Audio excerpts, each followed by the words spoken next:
এখনো যারা পুরাতন রাজনৈতিক কালচারের উপর আস্থা রেখে মনে করছেন যে শুধুমাত্র নির্বাচনের কয়েকদিন আগে আবারও মাঠে গিয়ে আপনারা জিতে আসবেন, যেটা আপনারা পূর্বে করতে পেরেছিলেন, আপনাদেরকে আমরা বলতে চাই যে সময় থাকতে আপনারা মাঠে গিয়ে জনগণের কথা শুনুন, জনগণ কি বলে সেটা বোঝার চেষ্টা করুন।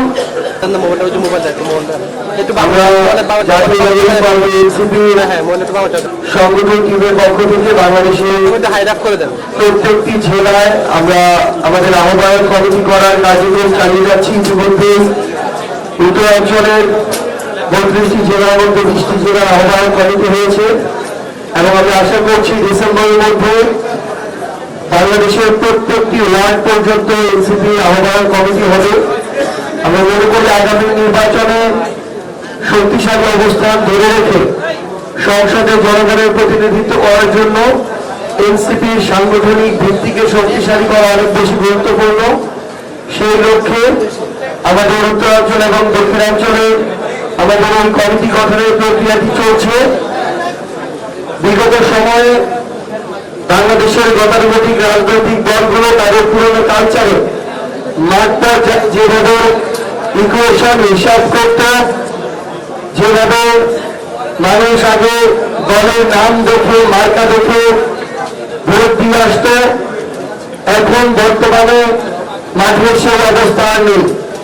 এখনো যারা পুরাতন রাজনৈতিক কালচারের উপর আস্থা রেখে মনে করছেন যে শুধুমাত্র নির্বাচনের কয়েকদিন আগে আবারও মাঠে গিয়ে আপনারা জিতে আসবেন, যেটা আপনারা পূর্বে করতে পেরেছিলেন, আপনাদেরকে আমরা বলতে চাই যে সময় থাকতে আপনারা মাঠে গিয়ে জনগণের কথা শুনুন, জনগণ কি বলে সেটা বোঝার চেষ্টা করুন।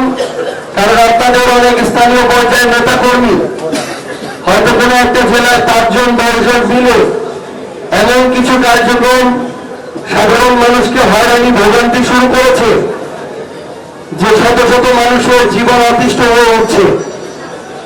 এগুলোকে পাশ কাটিয়ে আগামী বাংলাদেশে নির্বাচনের কয়েকদিন আগে মাঠে গিয়ে ভোট দিয়ে জিতে আসার কোনো সম্ভাবনা নেই।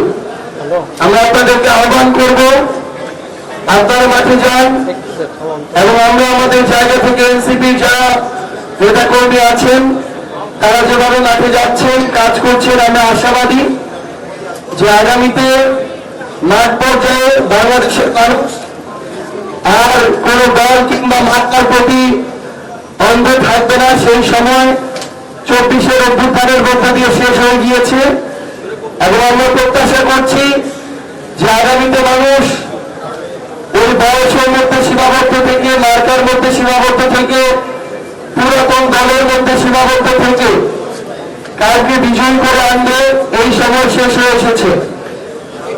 আমরা মনে করি যে মানুষ এখন আর কেউ কত বড় পরিবার ছিল, কার রাজনৈতিক ব্যাকগ্রাউন্ড কত বড় ছিল এগুলোর দিকে না তাকিয়ে জনমুখী যারা নেতৃত্ব রয়েছেন তারা তরুণ প্রজন্মের প্রতিনিধি হলেও তাদেরকে সামনে রেখে তাদের উপরে আস্থা রেখে ব্যালট বিপ্লবের মধ্য দিয়ে আগামী সংসদে পাঠাবেন, সেই লক্ষ্যেই আমরা জাতীয় নাগরিক পার্টি এনসিপি কাজ করে যাচ্ছি। ইনশাআল্লাহ আপনাদের সাথে আবারও দেখা হবে রাজপথে এবং বিজয় হিসেবে সংসদে।